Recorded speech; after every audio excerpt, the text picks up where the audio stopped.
been forever, Kevin Petersen. We are back with Family Matters. It's good to have you back. It's good to be back. It's good to be back in the house, you know. Are you back in your original house? I'm back in the home. Yeah. Oh, I mean, talk about full circle. Just, you look like a different person. I mean, that must be it. I was trying to figure out what it was, but you know what? Go creep out this guy's Instagram. It is packed full of some incredible content. Kevin W. Petersen. If you want to do family coaching, if you want some free resources, there's all kinds of stuff. Don't tell him, but there's too much on that website, chronichope.us. And if you want to join a family-focused Facebook group, reach out to either one of us. The Chronic Hope Facebook group, amazing. All the channels. Kevin's been over in Europe for the past couple of weeks, and then last week I had a family emergency, so we're both to blame. But we're back. Monday nights is Family Matters. Put it on your calendars. Love to see it. Love everything. Let's get right into the questions because no one comes here to hear me babble. So my son has been sober over 2 years. He's gained considerable weight, well over 300 pounds, always been 190 or so. His mood has deteriorated to so much. I feel like he's always been going to be addicted to something. So talked about, I mean, I can relate so much to this. It's you get early recovery, start eating the cakes and the sugary stuffs. Like, the mom hasn't really in this email hasn't really chimed in. She's kind of just really worried. Is there anything she can do to help her son? Well, it's a great question. It's a great question. And oh my gosh, I mean, everyone I know in sobriety has dealt with this on some level, in some way, shape, or form. The thing about getting sober, because there's two things that she's mentioning. One is mood is deteriorated and that he's put on a lot of weight. So, I would say a couple of things. One, I'm glad he's sober. Two, I think that, well, my position is, you need to be doing nutrition, exercise, meditation, therapy, and potentially some medication. It's getting sober is a start, right? So, but let's offer him the rest of the package. Sometimes getting sober, doesn't address, or not sometimes, it doesn't address the mental health issues. And so we end up finding other ways to address the mental health issues. Smoking, drinking coffee, eating, working out, spending too much time with the opposite sex, you know what I mean, and that sort of thing. So, this is an opportunity to say, just like you did when he was drinking and maybe doing drugs, say, hey, I love you. And I'd like to offer you some help. So let's talk about getting a therapist. Let's talk about seeing a psychiatrist. Let's talk about, maybe getting a recovery coach. Let's engage, because just quitting drinking doesn't solve the problem. What it does is it takes away the medicine we've been using to numb out our stuff. So now we've got our raw feelings and we know what's up. And the 12 steps are great and AA is great. Whatever program he's going to is fantastic. But that's designed to help him stay sober and behave like an adult. It's not designed to address these issues. So let's get him the help he needs to address these issues. And there's nothing wrong with saying it just like you did when he was drinking, saying, I love you, but I'm really concerned about your behavior and I want to offer, this is key, I want to offer you help. Not shame, not belittling, not finger pointing. Man, he's getting right back into the swing of things. So, I've been waiting for this. You know what? PSA, this is going to be one of those. It's a justifiable question, especially coming here. What better time here in Texas? But we got a question. As a concerned mother, do you have any advice on mental health awareness for my kids? I've got 3 teenagers. My heart sinks every school shooting. We talk mental health awareness, but what does that mean exactly? Great question. Great topic. Really close to my heart. Having come from Colorado, I had a lot of friends that were engaged in Columbine in 1999 as students and as first responders. And then as the Aurora Theater shooting, one of my coworkers had a bunch of friends that were in the theater. And it just layer after layer after layer, So I get it. I get what you're asking. So for your 3 teenagers, we talk mental health awareness. What does it mean? What it means is there's nothing wrong with saying to your kids, hey, I'd like to recommend or suggest that maybe you talk to someone, because the stuff that's going on is traumatic. At no point in my childhood or even in my 12 years of college did I fear going to school, other than, tests. But at no point was I afraid of going. I was listening to Raphael Warnock today, the senator, Reverend Warnock for Georgia, and he was saying, we're not safe in the mall, we're not safe at church, we're not safe at school, we're not safe in the restaurants, we're not safe in the movie theater. It's so ridiculous. And so that creates trauma, and it can be a low level of trauma that's with you 24/7. And so I think there's nothing wrong with telling your kids, you know what, I'm booking a family therapy session and I want us all to go talk about this, or and recommend to them, hey, I'm happy to get you therapy, but the kind of therapy you want to get is, I think it's really important that you get someone that's trauma informed. So that's what we mean by mental health awareness. Don't wait for something bad to happen. Don't wait for their grades to go down or for them to fall apart. Be proactive. Say, hey, I would like to recommend, I'm going to go talk to someone. How about we all go together? And if you want to talk to somebody, I'm happy to help you put that together. That's mental health awareness. Don't wait for something to go wrong. Offer something today in a proactive stance of, this is a crazy time to be alive. I mean, I got to tell you something. You were right. I was in Europe for 2 weeks, and we were on a trip, on a cruise on the river in Germany. And I was hanging out with these 2 guys that were retired cops from England. And one of them was actually one of the few that gets to carry guns and trains other people about guns. And he's like, I just don't understand. I said, I have nothing. I got nothing. And he goes like, I have guns. I'm not anti-guns. But he goes, but why in God's name does it have to be like this? I'm like, I got nothing. I got absolutely nothing to say. I'm with you 1,000%. I don't have a problem with guns. I have a problem with the access and the abilities and the terror that it creates into our society.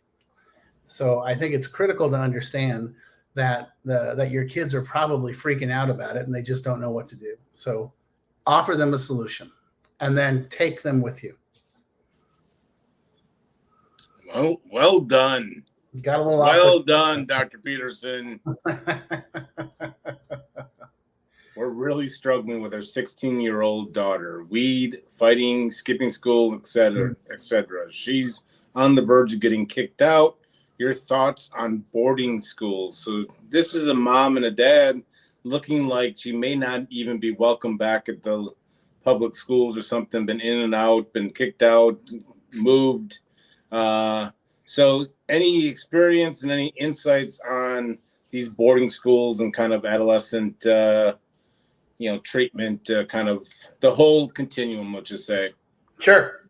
I totally get it. I totally understand. At no point as a parent did you expect to have to be dealing with this.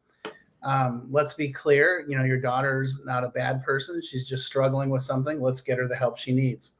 I realize that she's getting kicked out of school. She probably won't go to therapy. I understand that. So boarding school is not the solution. What you want to start with is a treatment program. And I'll tell you the treatment program, or the style of treatment program that I would recommend right off the bat, would be a wilderness program. Something that gets her disengaged with electronics and all the peers around her, et cetera, puts her into an environment where she's going to be out in the wilderness camping with guides and other people anywhere from 6 to 12 weeks. And I think that's just the best way to go. They have the best results. There's a number of reputable places all over the country. Jay and I can guide you to those places and give you options. One thing I'll say about them is they don't take insurance. So there are some hybrid programs that I have that do take insurance that I'm a big fan of. But here's the important thing to understand. 30 days is not going to solve this problem. This is a 60, 90, 6-month problem, maybe a year problem. The most successful place I know up in New Haven, Turnbridge, is a 9-month program, and they won't negotiate that. I saw the CEO speak last year. He's like, every day we have families that are like, does it have to be 9 months? And he's like, yeah, it does, because we have a 95% success rate of keeping people sober for a certain amount of time. And he said, and we're not willing to negotiate that. And I applaud that. I think that's really awesome. Those are the kind of programs that you want to look for. Then the next step would be a therapeutic boarding school. But I would say start with a long-term treatment program. And by long-term, I mean 60, 90, 6 months minimum. And they offer school too, by the way. She's not going to fall behind.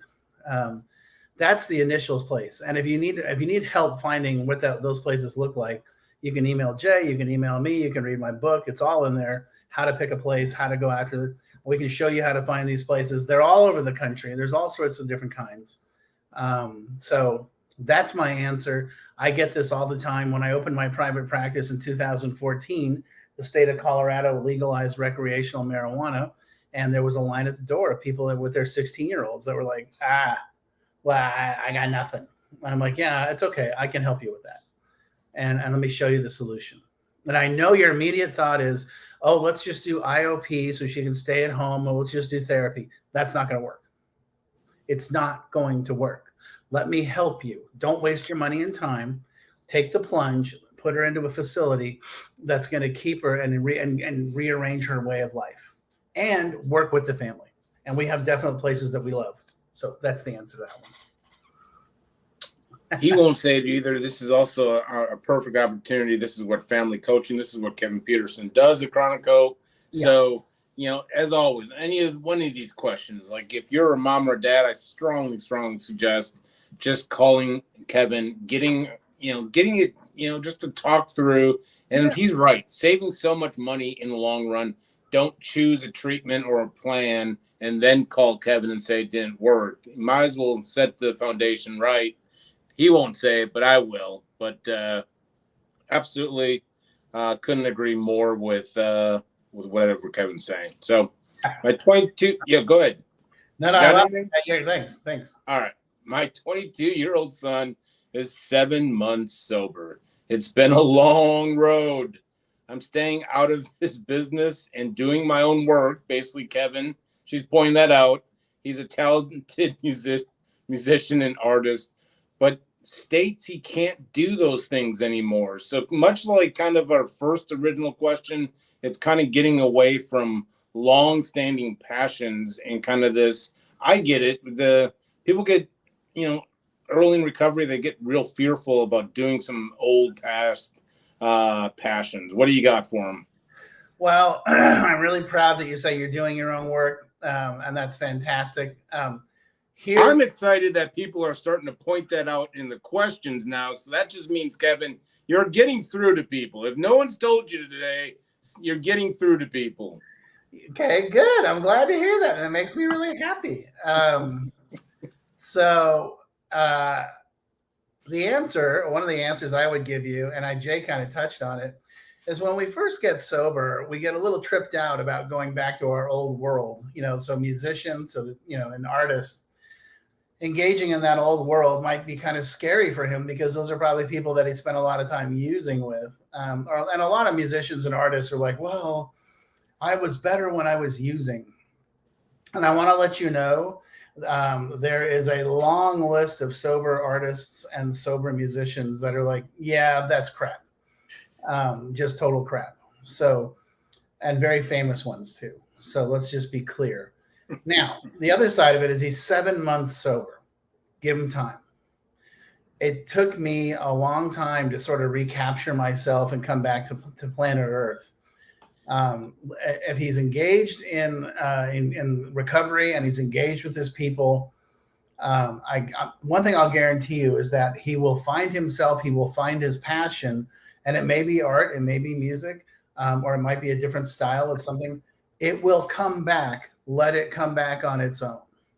let him do his own thing. The other thing I would say too is, depending on where you live, like I know in Denver, there was a sober artists meeting.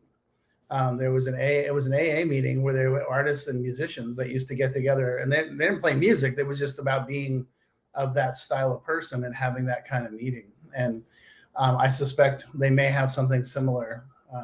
But let him get there. He'll get there. Right now, he's still trying to figure out what day it is. And where'd all these people come from? And, does the sun come up every day? I mean, I remember looking around like, what? We have one here in Dallas as well. There's several national, Music Cares. There's a lot of let's just say musicians in recovery and a lot of support for musicians in recovery. There one in Dallas here. They had a meeting, and then they do kind of a jam session afterwards. Where you can kind of open it up, and I go to the jam session. It's just fun to sit in, and they're just doing whatever they're doing, having some waters and sodas, but just a real fun event. You get 100 people in, and for newly sober, which I was, and 12, 11, 13 years now, but it's still fun to be in that room and just see recovery kind of and passion in the room. So I love what Kevin said there. I'm sure there's something nearby. I would like to hope, if God's looking down, please have something, because it meant the world to a lot of friends that I know are musicians. And some of them have picked up a guitar, and who knows. But anyway. Yeah. Last question. I feel like we just pedaled right through this, but my 18-year-old son was asked to leave our house due to drug abuse. Our 31-year-old son is the one providing him the drugs. I'm a mess. No idea how I allowed my son to become criminals. Are they hopeless? Wow. Okay. A couple of things going on here. Save the best for last. I will. We're going to go piece by piece with the sentence. I just want to make sure that when you told your 18-year-old son he had to leave the house, you also offered him an opportunity to get sober, and that opportunity is always available. So he understands that the boundary is, if you're going to do drugs and alcohol, you can't live here. I still love you. You're still my son. However, I'm not going to tolerate this behavior. And so, I just want to make sure that you've done the back end of that and saying, and I'm willing to help you, and I'm willing to help you get sober, and I'm willing to point you in the right direction. So that's number one. Number two, the 31-year-old son is providing him the drugs. Depending on what we're talking about here, if he's doing life-threatening drugs, this is going to sound awful when I say this, but there's some point if the 18-year-old is putting his life in jeopardy because of the 31-year-old, I wouldn't have a problem calling the cops and just saying, hey, this guy's killing this guy, and they're my kids, and I'd rather have them in jail than in the morgue. I don't know where you're at. I don't know the situation. I don't know if they're smoking weed or they're doing opiates. I'm just more than weed. This is injecting and everything under. So it's a bad addiction. So that's the kind of I would, and I would also be really clear that talking to somebody like Jay and doing an intervention where somebody does a 2-for-1 deal, but making it clear, just really, really clear how, if they're dying, okay, because let's be clear, if they're injecting things, they're dying and they're putting their life in jeopardy. What have you got to lose? And I'm sure you are a mess. I would be a mess too. That sounds absolutely horrible. I want to make sure that, like our previous person, that you're doing your work. And by that, I mean going to therapy, going to your own recovery program, whatever it may be, but actively working on taking care of you, because leading into the last piece, you are not responsible for your sons becoming criminals. You're just not, that's their choice. That's their responsibility. Now, what I would do is offer them an alternate choice. I would say, as long as you guys continue to do this, I'm not going to, we're not going to participate, but I'm happy to help you, both of you, find a new way of life and find sobriety if you're interested. And if you are, I'm here for you. I love you. That's the alternate. Are they hopeless? No one's hopeless. No, absolutely no one's hopeless. I know that sounds ridiculous in the day and age of some pretty wild and crazy people out there. But I think in this scenario, or the people that I interact with, they're not hopeless. It's really a question of you putting the time in making the opportunity and saying, this is available if you're interested. If you want it, I'm there for you. And then it's their choice. You have to respect their choices. Now, if what they're choosing is putting them in jeopardy, life and death jeopardy, then I have no problem with stepping in and saying, hey, I need you to understand something. This has to end. And if it doesn't end, you're going to die, and having that frank of a conversation. But don't do it yourself. Hire Jay. This is what Jay does. Hire a professional. Bring somebody in that knows what the heck they're talking about, and allow them to run the show. And the thing is, what have you got to lose? They're already putting themselves in life and death jeopardy. So why not? Yeah, I think that ultimately I just got the same feeling from reading the email as if I think you answered her question of whether or not they bring the legal, because it's obvious that it's not the 31-year-old's not just supplying the little brother.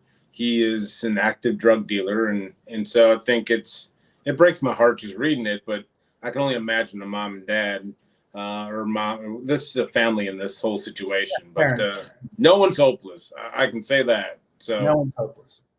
Yeah, and it's really funny is that the people I would, the really interesting thing is that the people that Jay and I can both tell you this, the people we see in early recovery, the ones that are, you're like, oh, that guy's never going to make it. That guy's never going to get it. They're the ones that get it. I was one of those people that people said. Yeah. And but it's the truth. The people that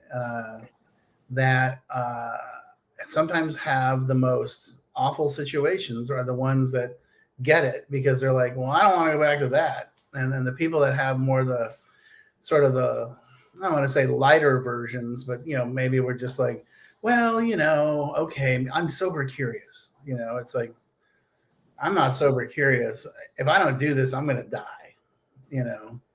And you raised a good question, and so I'll pose this: is there a normal rule or a trick of the trade? I mean, when it comes to involving, we get a lot of questions. I know in this show and everything, and everyone wants to know when to bring in the legal consequences and calling the cops or whatever on their own loved one. Is there something that you is there a rule of thumb that you normally follow?